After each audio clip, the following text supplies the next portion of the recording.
Hello mga palangga, good morning. May customer nga pala ako ngayon. Ang gusto ng aking customer is very light blonde color na may highlight. Ito nag-highlight na ako. Ayan, tapos na ako mag-highlight. Ibababad lang natin ng 10 to 15 minutes. Depende sa buhok kung mabilis mag-absorb yung gamot sa hair niya. Ayan, nakabanlaw na, binanlawan na, naka-blower na. Mag-a-apply na rin ako uli ng pangkulay. Kukulayan ko na po yung hair niya.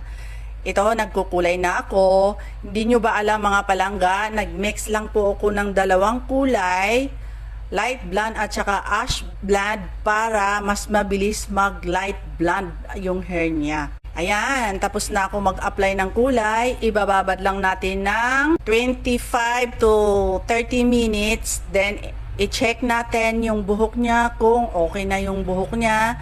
Then ito, imamassage ko na yung buhok niya para lahat ng mga buhok na hindi natatamaan ng kulay, mahahalo at magpantay-pantay. Ayan, minassage ko na po ang hair niya. Ibababad lang po natin ng 10 to 15 minutes uli. Then babanlawan.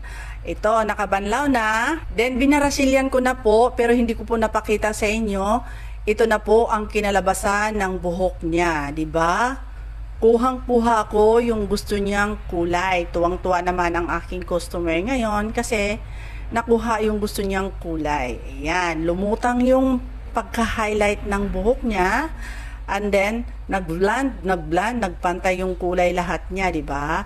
Ang ganda-ganda ng buhok niya. Tingnan ninyo mga palangga, di ba? Bonggang-bongga. Napakaganda ng hair niya. Satisfied na naman ang aking customer ngayon. Thank you for watching mga palangga.